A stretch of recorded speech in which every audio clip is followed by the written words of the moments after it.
বিসমিল্লাহির রহমানির রহিম।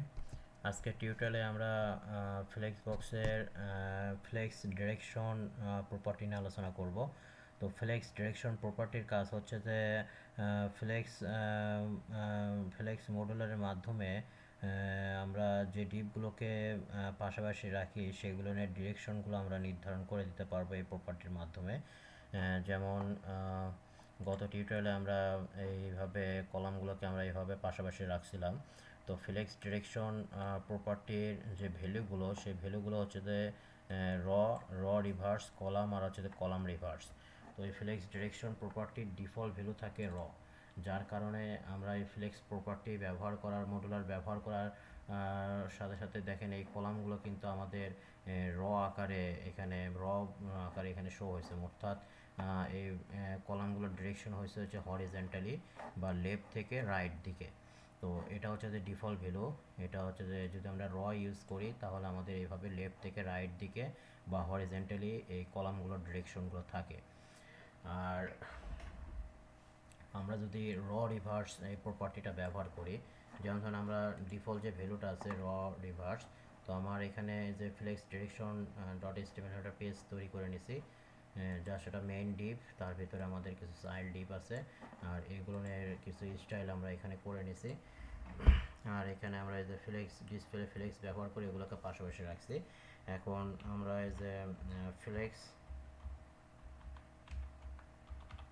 Direction property লিখে যদি আমরা র দিই, র দিয়ে সেভ দেওয়ার পরে যদি পেজটা রিফ্রেশ করি তাহলে দেখেন আমাদের ওই সেম লেআউটে আছে, কারণ এটা যদি ডিফল্ট ভ্যালু। আর আমরা যদি র রিভার্স বলে দিই, তো র রিভার্স ভ্যালুর কাজ হচ্ছে যে এই রটাকে একটু রিভার্স করে দেবে। অর্থাৎ ডিরেকশন হরিজেন্টালি থাকবে, অর্থাৎ আপনার লেফট টু রাইটই থাকবে, কিন্তু এটা একটু রিভার্স হয়ে যাবে। আমরা যদি রিফ্রেশ করলে দেখেন এই যে আমাদের এখন কিন্তু এটা রিভার্স হয়ে গেছে। আগে আমাদের এখানে লেফট থেকে 1 2 3 4 ছিল, আর এখন কিন্তু আমাদের আছে হচ্ছে যে রাইট দিক থেকে 1 2 3 4, কিন্তু আমাদের কিন্তু ডিরেকশনটা কিন্তু হরিজেন্টালি আছে, যা শুধু আপনার এই কলামের যে পজিশনটা সেই পজিশনগুলো কিন্তু আমাদের একটু চেঞ্জ হয়ে গেছে। তারপরে একটা ভ্যালু আছে হচ্ছে যে কলাম। তো আমরা যদি এই কলাম ভ্যালু ইউজ করি,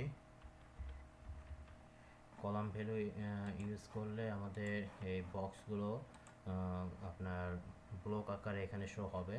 তো এটা হচ্ছে যে টপ টু বটম, যেটা হচ্ছে যে ভার্টিক্যাল, মানে কলাম ভ্যালু ইউজ করলে আমাদের এই চাইল্ড ডিপের ডিরেকশনগুলো হয় ভার্টিক্যালি, অর্থাৎ হচ্ছে যে left to top to bottom. তো এই কলাম ভ্যালুটা আমরা ব্যবহার করি সাধারণত হচ্ছে যে আমাদের মোবাইল স্ক্রিনের জন্য যদি কোনো সিএসএস করতে চাই। যেমন ধরুন আমরা তো অধিকাংশ ওয়েবসাইট আমাদের এখন রেসপন্সিভ করতে হয়। যেমন ধরুন আমরা চাচ্ছি যে আমাদের বড় স্ক্রিনে আমাদের এই কলামগুলো র আকারে থাকবে, মানে হরিজেন্টালি থাকবে, কিন্তু যখন আমাদের স্ক্রিনগুলো এরকম ছোট আকারে থাকবে তখন এই কলামগুলো বা ডিপগুলো আমাদের হচ্ছে যে এই কলাম আকারে থাকবে। তো সেক্ষেত্রে আমরা এই ফ্লেক্স ডিরেকশন প্রপার্টিটা ইউজ করে তার ভ্যালু আমরা ইউজ করতে পারি কলাম। আর একটা ভ্যালু আছে হচ্ছে যে কলাম রিভার্স। তো কলাম রিভার্সের কাজটা হচ্ছে যে এই আইটেমগুলোর ডিরেকশন ঠিকই রাখবে, ভার্টিক্যালি রাখবে, কিন্তু এই কলামগুলোর যে পজিশন সেগুলো একটু চেঞ্জ করবে। যেমন ধরুন আমরা যদি এখন এখানে কলাম রিভার্স দিই, কলাম রিভার্স দিয়ে যদি এখন সেভ দেওয়ার পরে এখন দেখেন আমাদের এই কলামগুলো কিন্তু শুরু হয়েছে টপ থেকে বটম, মানে 1 2 3 4, মানে টপ থেকে বটম দিকে আসছে।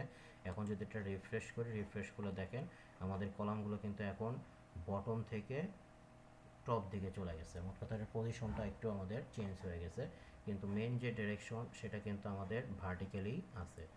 এই যে এখন দেখেন কলাম রিভার্স করার কারণে কলাম 1 নিচে আসছে, তারপরে 2, তারপরে 3, তারপরে 4। তো আমরা এই ফ্লেক্স ডিরেকশনের এই চারটা ভ্যালু আমরা ব্যবহার করতে পারবো। তার ভিতরে আমাদের এই দুইটা ভ্যালু ইম্পর্টেন্ট, এগুলো আমাদের কাজ করার ক্ষেত্রে লাগে। তো আজকের টিউটোরিয়াল এটুকুই। ধন্যবাদ।